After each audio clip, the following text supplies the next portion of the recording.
Hello everyone, this is C A Shejar and I welcome you all to my channel the commerce binge. तो आज हम आ गए हैं अपने इंडियन रेगुलेटरी फ्रेमवर्क वाले चैप्टर पे। This is chapter 1 of business laws in CA foundation. अब यहाँ पर जो हम लोग सबसे पहला टॉपिक कवर करने वाले हैं वो है टाइप्स ऑफ लॉज।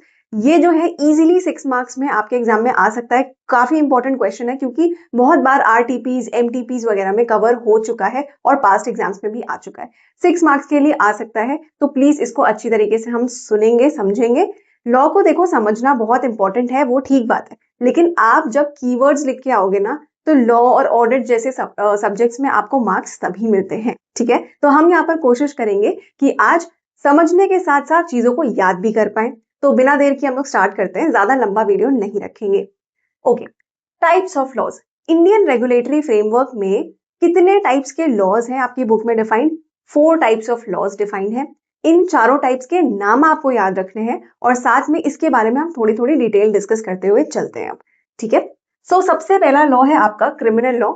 आपको यहाँ दिख रहा होगा, इसी को डिस्कस करते हैं। सबसे पहले इसकी डिटेल्स पे चलते हैं।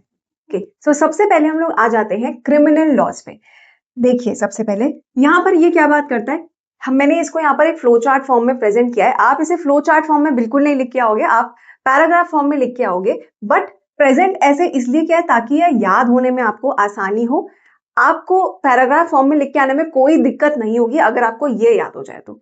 समझ में आ रही बात? क्योंकि ये कीवर्ड्स हैं, ये आपको मेंशन करने ही करने हैं। इसके अलावा आप अपनी लैंग्वेज थोड़ा बहुत बदल सकते हो, कोई दिक्कत की बात नहीं है, लेकिन ये कुछ वर्ड्स बेटा होने ही चाहिए।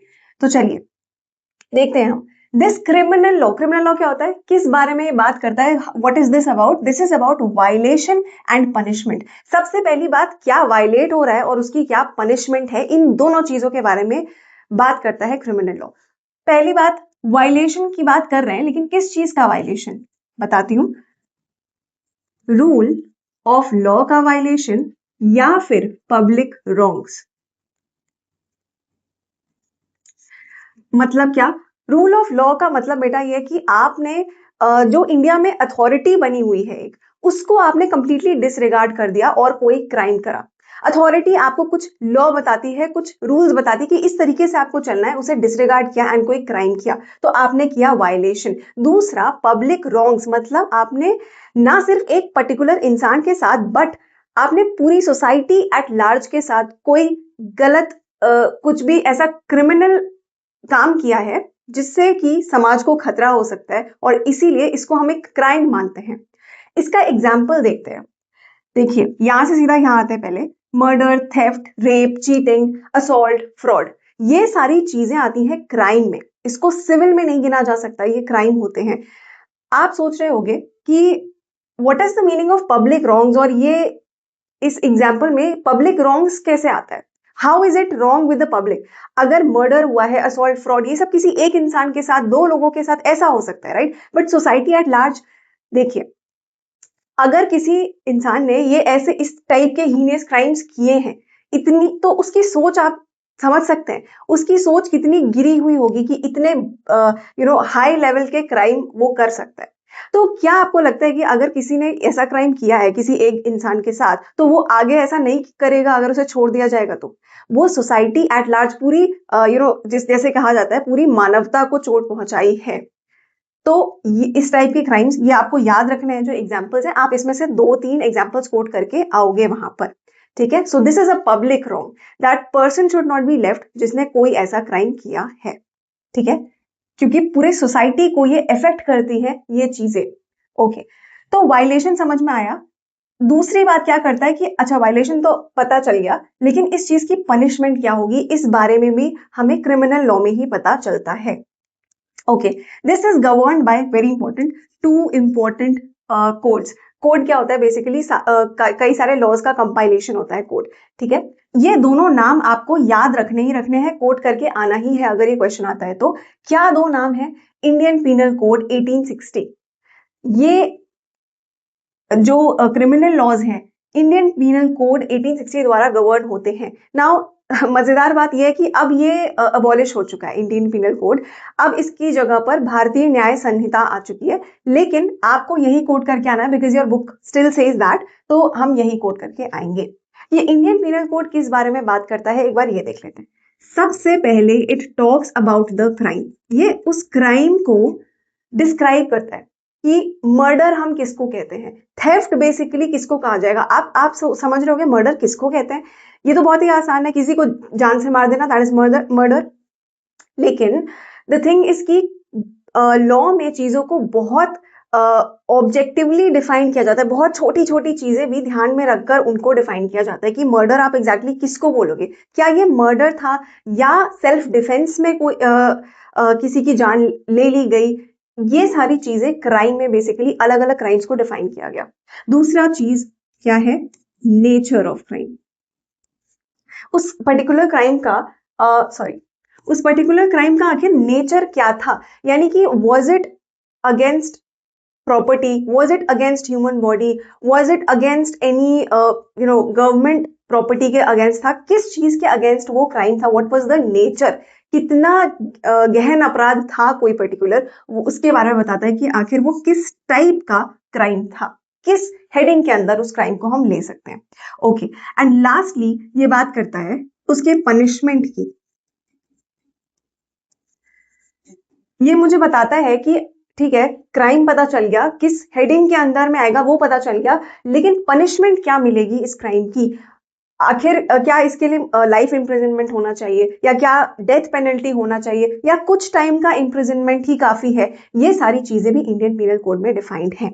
ओके, ये तीनों वर्ड भी बेटा याद रहे तो अच्छी बात है, ठीक है, क्योंकि मैंने मतलब तो समझा दिया है इनका। आप चाहो तो लिख सकते हो अपने पास एंड याद रखने की कोशिश करना, ठीक है, but otherwise you can coat both of these, तो आपका काम हो जाएगा, ठीक है। ओके, अब हमने एक बात कर ली इंडियन पिनल कोड 1860 के बारे में। अब बात करते हैं क्रिमिनल प्रोसीजर कोड 1973 के बारे में। ये भी बहुत इंपॉर्टेंट है, यहाँ पे लिख के आना है आपको। किस बारे में बात करता है ये बात करता है ये आपको बेसिकली एग्जॉस्टिव प्रोसीजर बता देता है कि आखिर आपकी जो पनिशमेंट है वो एग्जीक्यूट कैसे करी जाएगी, पनिशमेंट का एग्जीक्यूशन कैसे होगा उस बारे में बात करता है। मतलब क्या मतलब हुआ इस बात का, मतलब कि किस तरीके से ट्रायल्स होंगे, किस तरीके से और कब अरेस्ट किया जा सकता है, या फिर कब पूरा का पूरा जो इन्वेस्टिगेशन है वो कैसे होना चाहिए, कब पनिशमेंट मिलनी है, क्या मिलनी है, वो सारी बातें यहाँ पर आपको मिल जाएंगी। ओके, एग्जाम्पल भी हम देख चुके हैं बेटा, जो पिंक में चीजें लिखी हुई हैं वो आपको लिखकर आनी ही है। एग्जाम्पल में आप 2 से 3 चीजें कोट कर दोगे तो काम चल जाएगा आपका। बाकी मैंने आपको समझा दिया इसे अच्छे से। नेक्स्ट पर हम लोग आ जाते हैं सिविल लॉ पे। तो सिविल लॉ बेटा बात करता है 2 चीजों की, अगेन डिस्प्यूट्स की बात करता है। डिस्प्यूट किसके बीच में, या तो इंडिविजुअल्स के बीच में कोई डिस्प्यूट हुआ हो, 2 लोगों के बीच में, 2-3 लोग जितने भी हैं, कुछ इंडिविजुअल्स के बीच में डिस्प्यूट हुआ है, ऑर्गेनाइजेशंस एंड इंडिविजुअल्स के बीच में डिस्प्यूट हुआ है, इन चीजों के बारे में ये बात करता है। यहाँ पर सोसाइटी एट लार्ज को कोई हार्म एज सच नहीं पहुंच रहा। ये उतने बड़े लेवल, अगर सीधे भाषा में बोलूं ना, क्रिमिनल लॉज जो है वो बहुत बड़े लेवल के जो क्राइम्स होते हैं उनको डील करता है, लेकिन सिविल लॉ में छोटे मोटे गुनाह जो है वो कवर होते हैं, ठीक है। तो इंडिविजुअल्स एंड ऑर्गेनाइजेशंस के बीच में अगर कुछ डिस्प्यूट्स कुछ इस तरीके से चल रहा है तो वो यहाँ पर कवर हो जाता है। वायलेशन, वायलेशन किसका हुआ है, किसी के राइट्स का, ऑब्लिगेशंस का, ठीक है, उसकी बात सिविल लॉ में करी जाती है। ओके, चलो यहाँ पर फोकस बेटा किस चीज पर रहता है, डिस्प्यूट रेजोल्यूशन में।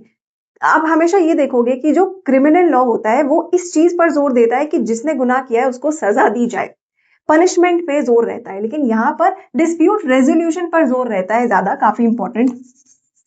फोकस में डिफरेंस है दोनों लॉज के। यहाँ पर ये चाहता है कि जिस जो अग्रीव्ड पार्टी है, यानी कि जिस पार्टी को दर्द हुआ है, अग्रीव्ड पार्टी कौन है, जिसको दर्द हुआ है, मतलब जिसके साथ गलत हुआ है बेसिकली, उसको कॉम्पनसेशन कैसे प्रोवाइड किया जा सकता है, डिस्प्यूट को रिजॉल्व कैसे किया जा सकता है, ये हम ज्यादा इस पर फोकस रखते हैं सिविल लॉज में, ठीक है, क्योंकि उतने ज्यादा बड़े लेवल के क्राइम नहीं होते हैं ये। चलो, कौन गवर्न करता है, again very important, code of civil procedure 1908। ये पूरा कंपाइलेशन है कि अगर कोई सिविल रॉन्ग हुआ है, किसी इंडिविजुअल ऑर्गेनाइजेशन के राइट्स को बेसिकली आप कह लो वायलेट किया गया है, तो कोड ऑफ सिविल प्रोसीजर को फॉलो किया जाएगा। ओके, फिर हम लोग आ जाते हैं एग्जाम्पल पे। मैंने जैसा कि बताया आपको, सिविल रॉन्ग्स हैं ये, नॉन डिलीवरी ऑफ गुड्स। मैंने किसी को बोला था मैं इस पर्टिकुलर डेट तक आपको गुड्स पहुंचा दूंगी, लेकिन नहीं पहुंचाया। Non delivery of goods, non payment of dues, मैंने बोला था मैं पेमेंट कर दूंगी आपको गुड्स का, नहीं किया। ब्रीच ऑफ कॉन्ट्रैक्ट, कोई कॉन्ट्रैक्ट हुआ था कि इस डेट तक, सपोज कोई रियल एस्टेट ओनर है, इस डेट तक हम आपको घर का पोजीशन दे देंगे, लेकिन नहीं दिया, तो वो भी ब्रीच ऑफ कॉन्ट्रैक्ट में आ जाता है। चलो अब 1 मिनट लगाकर इसको भी देख लेते हैं। सिविल लॉ जो है उसके 4 डिविजन हो सकते हैं, मतलब कि 4 तरीके का हो सकता है ये। लॉ ऑफ कॉन्ट्रैक्ट ये डील करता है कि अगर दो पार्टीज के बीच में कुछ कॉन्ट्रैक्ट हुआ है, और तो उस कॉन्ट्रैक्ट को क्रिएट कैसे करना है, एनफोर्स कैसे करना है, ब्रीच हो जाता है तो उस केस में क्या करना है। जैसा कि हमने यहाँ पर देखा, breach of contract is also dealt in civil law, and civil law का ही पार्ट है आपका लॉ ऑफ कॉन्ट्रैक्ट। तो ये पूरा कॉन्ट्रैक्ट के बारे में बात करता है, दो पार्टीज के बीच में जो कॉन्ट्रैक्ट हुआ है उसके बारे में, कि अगर वहां कुछ गड़बड़ हुई है तो उसे कैसे डील करना है। फिर आता है family law. It deals with basically और डोमेस्टिक रिलेशनशिप्स, जैसे कि आपका डिवोर्स का केस हो सकता है, या फिर चाइल्ड कस्टडी का केस हो गया। ये सारी बातें फैमिली लॉ में डील करी जाती हैं। ओके, उसके बाद जैसे कि आई डोंट नो, मतलब कि ये किसी को पता है कि नहीं, जो मूवीज में पहले दिखाया जाता था कि अगर किसी का डिवोर्स केस भी है तो सारी पब्लिक भी बैठी हुई है, ऐसा कुछ नहीं होता है। फैमिली लॉ के जो केसेस होते हैं, they are very private cases. वो जो पार्टीज इन्वॉल्व है सिर्फ वो ही वहां पर बैठते हैं फैमिली कोर्ट में, एंड वहां पर वो पूरा प्रोसीडिंग्स चलती हैं, जो भी चलती हैं, कोई पब्लिक नहीं आकर बैठती उस सब में। ओके, चलो प्रॉपर्टी लॉ की अगर बात करें तो ये बात करता है पोजेशन के बारे में, ट्रांसफर ऑफ प्रॉपर्टी के बारे में। ये सारी चीजें यहाँ कवर होती है कि प्रॉपर्टी का पोजेशन, ओनरशिप, ट्रांसफर, ये सारी चीजें इस पर्टिकुलर लॉ में कवर होती हैं। फाइनली देख लेते हैं लॉ ऑफ टॉर्ट को। ये क्या बात करता है? टॉर्ट का मतलब बेसिकली अगर मैं बताऊं आपको, रॉन्गफुल एक्शन। किसी एक इंसान ने कोई ऐसा काम किया जिसकी वजह से दूसरे को हार्म हुआ है, तो वो लॉ ऑफ टॉर्ट में कवर होगा, except breach of contract. Breach of contract आपका यहाँ पर ऑलरेडी कवर हो चुका है, तो उसके अलावा किसी के भी हार्मफुल एक्शंस अगर है तो वो यहाँ कवर होते हैं। क्या एग्जांपल्स हो सकते हैं इसके? सिंपल एग्जांपल्स ले लो आप। डिफेमेशन का केस अगर है, किसी ने एक पर्टिकुलर इंसान के बारे में अगर कुछ गलत अफवाह फैला दी जिसकी वजह से वो डिफेम हो गया, तो वो यहाँ पर कवर होगा। ठीक है, या हो सकता है कि नेग्लिजेंस ले लो आप, कि किसी डॉक्टर ने जो स्टेप्स लेने चाहिए थे किसी के ट्रीटमेंट में वो नहीं लिए, नेग्लिजेंट रहा। ठीक है, उसे पता ही नहीं था, उसे डॉक्टर होना क्या है वो आता ही नहीं था, मेडिकल प्रैक्टिस सही से पता ही नहीं थी, तो वो नेग्लिजेंस होती है। ठीक है, कार एक्सीडेंट्स हो जाते हैं जो अनइंटेंशनल होते हैं, वो भी यहाँ लॉ ऑफ टॉर्ट में ही कवर किए जाते हैं। जो भी अनइंटेंशनल ऐसी हार्म चीजें हैं जिसकी वजह से किसी को हार्म पहुंचा है, वो लॉ ऑफ टॉर्ट में कवर होंगे। बस अब आगे चलते हैं, थर्ड टाइप के लॉ की बात कर लेते हैं, कॉमन लॉ। ये इसका मतलब क्या है? जुडिशियल प्रेसिडेंट और केस लॉ। इन दोनों में से कोई भी एक वर्ड आप लिखकर आ सकते हो, कोई दिक्कत की बात नहीं है, दोनों का मतलब सेम है। इसका मतलब है क्या, इजी भाषा में समझाती हूँ आपको। इसका सिंपल मतलब ये है कि अगर किसी हायर कोर्ट ने कोई लीगल रूल एस्टैब्लिश कर दिया, तो आगे से जो लोअर कोर्ट्स हैं उनके ऊपर वो बाइंडिंग हो जाता है, यानी कि उनको वो मानना ही पड़ेगा जो भी लीगल रूल हायर कोर्ट ने एस्टैब्लिश किया है। ठीक है, यानी भाई ने बोला करने का तो करने का, सिंपल बात है ये। ओके, वही बात यहाँ लिखी है, सुप्रीम कोर्ट ने अगर कोई जजमेंट दिया है तो it is binding upon all Indian courts, क्योंकि supreme court is supreme of course, उसके नीचे ही है सारे बाकी इंडियन कोर्ट्स, तो उसको कोई ओवरराइड नहीं कर सकता। ठीक है, अगर सुप्रीम कोर्ट ने कोई जजमेंट दे दिया है तो सभी लोअर कोर्ट्स को हायर कोर्ट्स की बात माननी पड़ेगी। जो लीगल रूल एस्टैब्लिश हो गया वो हो गया, वो कभी आगे चेंज नहीं हो सकता। इसी के ऊपर एक प्रिंसिपल बेस्ड है, डॉक्ट्रिन ऑफ स्टारे डिसाइसिस। ठीक है, इसको कई लोग स्टेयर डिसाइसिस भी बोलते हैं, but I think the correct pronunciation is stare decisis. तो ये क्या बोलता है उस पर ध्यान देते हैं बस। This says you have to stand by that which is decided. जो चीज डिसाइड हो चुकी उस पर और दिमाग नहीं लगाएंगे, उस we will stand by that particular thing which has been decided. पहले जो डिसीजन दिया गया है we will also stand by that, हम सेम लीगल रूल्स ही फॉलो करेंगे। इसका यहाँ इंटरप्रिटेशन दिया है, ये जो ग्रीन में लिखा है, कि अगर आज की डेट में एक कोर्ट के पास कोई केस आया है एंड वैसा ही केस प्रीवियसली आ चुका था किसी और कोर्ट के पास, हायर कोर्ट के पास आ चुका था, एंड उसके ऊपर डिसीजन दिया जा चुका है, उसके ऊपर लीगल रूल्स बन चुके हैं कि ऐसे टाइप के केस को ऐसे हम जज करेंगे, तो वैसा ही जजमेंट आपको इस बार भी देना पड़ेगा. You will have to follow the same legal rules established by previous decisions. जो प्रीवियसली डिसीजन दे दिया गया है वैसा ही टाइप का डिसीजन आपको अभी भी देना पड़ेगा. लेकिन सबसे जरूरी बात, आप सिमिलर टाइप का डिसीजन तभी दोगे ना जब आपके फैक्ट्स जो है केस के, यानी कि केस में जो चीजें हुई हैं, जो कड़ियां हैं वो सेम है, तभी तो आप जजमेंट भी सेम दे सकोगे. समझ में आ रही है बात? तो ये बहुत इंपॉर्टेंट है that the facts should either be similar और ऑन ऑल फोर लेग्स. मतलब कि बात सेम ही है कि अगर प्रीवियसली जो केस आया था, सिमिलर केस आया है आज की डेट में, तो हम लीगल रूल्स वही वाले फॉलो करेंगे, जजमेंट वैसा ही देंगे. ओके. लेकिन यहाँ पर एक इससे जुड़ी हुई एक और बात भी है, उसको हम डिस्कस करते हैं अभी थोड़ी देर में. लेकिन आई होप आपको ये कॉमन लॉ समझ में आ गया होगा. पहले कुछ हुआ है, अगर डिसाइड हो चुका है तो वैसा ही जजमेंट आज भी दिया जाएगा. ठीक है. चलो लास्ट में आ जाते हैं प्रिंसिपल्स ऑफ नेचुरल जस्टिस पे. लैटिन भाषा में एक फ्रेज है just natural. Just natural. Okay. ये क्या बात करता है? ये कहता है कि कुछ ऐसी चीजें हैं जो कहीं लिखी नहीं हुई है, लेकिन हर एक जजमेंट में, हर एक डिसीजन में उसको इंश्योर किया जाना चाहिए, फेयरनेस इंश्योर करी जानी चाहिए, जस्टिस मिलनी चाहिए. फंडामेंटल प्रिंसिपल्स के बारे में बात करता है. कुछ ऐसे बेसिक प्रिंसिपल्स हैं जो हर एक जजमेंट को देते वक्त फॉलो किए जाने चाहिए. क्या है वो प्रिंसिपल्स जो फॉलो करने चाहिए हमको? और मैं ये बता दूं कि ये कहीं लिखे नहीं है, these are beyond written law. ये फॉलो होने ही चाहिए. These are basically unsaid rules. क्या फॉलो होना चाहिए भाई? यहां पर भी इन्होंने अपनी लैटिन भाषा झाड़ दी है, लेकिन हम इसको समझते हैं इजी भाषा में. निमो जुडेक्स इन कॉजा सुआ. इसका मतलब क्या है? No one should be made जज इन हिज ओन केस. अब आप समझो कि अगर एक सपोज एक क्लास टीचर है, ठीक है, एंड उनका जो बेटा या बेटी है वो भी उसी क्लास में पढ़ता है. आपको नहीं लगता कि वो जो क्लास टीचर होंगी वो थोड़ी सी बायस्ड होंगी उस बच्चे की तरफ, अपने बच्चे की तरफ, बाकी स्टूडेंट्स के कंपैरिजन में? बिल्कुल होंगी. और इसीलिए अगर सपोज मैं एक जज हूं, ठीक है, और मेरे से ही रिलेटेड अगर आज कोई केस आ जाता है, तो मैं बायस ना हो सकूं, इसलिए मुझे उस केस में बैठना ही नहीं चाहिए, मुझे उस केस का जज बनना ही नहीं चाहिए. I should not be the जज इन माई ओन केस. समझ में आ रही है? ताकि बायसनेस को अवॉइड किया जा सके, फेयरनेस को लाया जा सके, ट्रांसपेरेंसी को लाया जा सके. तो ये एक अनसेड रूल है. ठीक है. Okay.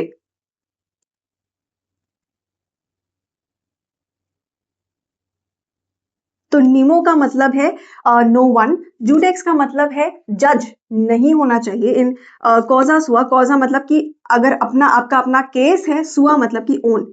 So no one should be a जज इन केस ओन. ऐसा आप धीरे धीरे आप इसको याद करने का मैं आपको तरीका बताऊं. इसको बस ये जो वर्ड्स है ना, इनको आपको डेली अगर आप 5 बार ऐसे बोल लेते हो ना, रोज रोज जोर से आपको अपनी आवाज आनी चाहिए, तो आपको धीरे धीरे याद होने लगेगा. ठीक है.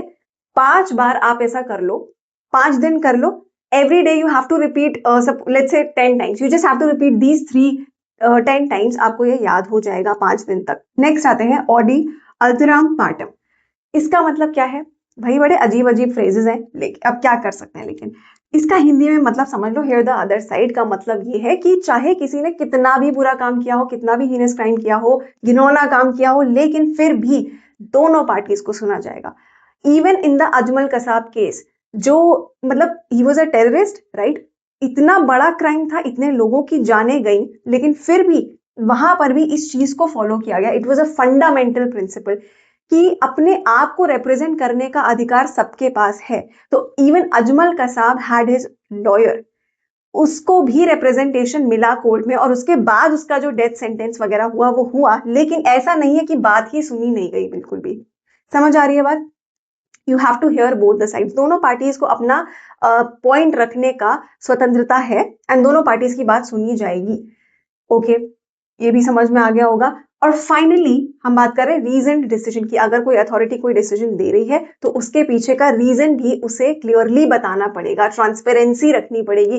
कोई भी चीज ऐसे नहीं करी जाएगी कि डिसीजन दे दिया एंड उसके पीछे का सोर्स या रीजन कुछ नहीं बताया गया. ट्रांसपेरेंसी रखनी जरूरी है. तो रीजन डिसीजन होना चाहिए. आई होप आपको ये तीनों समझ में आ गए होंगे. अब फाइनली ये बात कर लेते हैं एक, द थिंग इज, कोई भी जजमेंट, सी यहाँ पर आपको एक लाइन मिलेगी अपनी बुक में, ये सारा जो मैंने आपको पढ़ाया ना जाकर आप अपनी बुक में देख लेना, बिल्कुल सेम लैंग्वेज आपको मिलेगी, बस मैंने आपको इजी करके बता दिया है और कीवर्ड्स हाईलाइट कर दिए हैं, ठीक है। देखो, अगर कोई भी कोर्ट कोई जजमेंट दे रहा है तो वो कॉमन लॉ को ओवरराइड कर सकता है, वो चल जाएगा, कोई दिक्कत की बात नहीं है। मतलब जो मैंने आपको याद होगा, मैंने यहाँ पर आपको एक बात बताई थी, ये वाला प्रीवियस डिसीजन वाली जो पॉइंट मैंने रखी थी कि अगर प्रीवियसली किसी केस को डिसाइड करा जा चुका है और आज की डेट में वैसा ही केस आया है तो हम सेम टाइप का जजमेंट देंगे। यहाँ पर थोड़ा सा उसमें एक चेंज है। चेंज क्या है कि भाई लॉ जो है ना वो एवॉल्व होते रहना चाहिए। क्यों? क्योंकि इकोनॉमी एवॉल्व हो रही है, लोग एवॉल्व हो रहे हैं, क्राइम्स एवॉल्व हो रहे हैं। तो अगर मैं सेम टाइप का जजमेंट देती रही हर बार, भाई लोगों के पास हर बार नए तरीके होते हैं, नए लूप होल्स होते हैं लॉ को बाईपास करने के।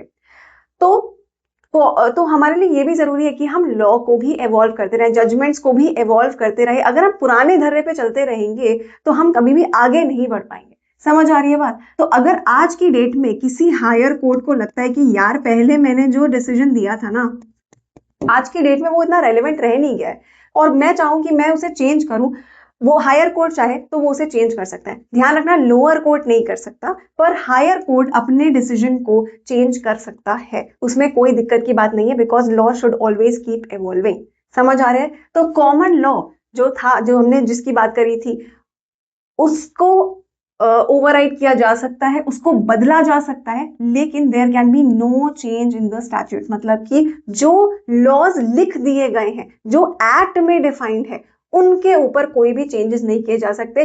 जजमेंट्स को ओवरराइड किया जा सकता है। कॉमन लॉ का मतलब क्या था? कॉमन लॉ का मतलब जो हायर कोर्ट्स ने जो डिसीजंस दिए हैं, जजमेंट्स दिए हैं किसी पर्टिकुलर केस लॉ पे, उनको बदला जा सकता है, लेकिन जो एक्ट्स में लिखा हुआ है ना बेटा, वो बदला नहीं जा सकता। स्टैट्यूट में जो लिखा है वो सर्वोपरि है, उसको कोई नहीं बदल सकता, उसको कोई नया जजमेंट बदल नहीं सकता।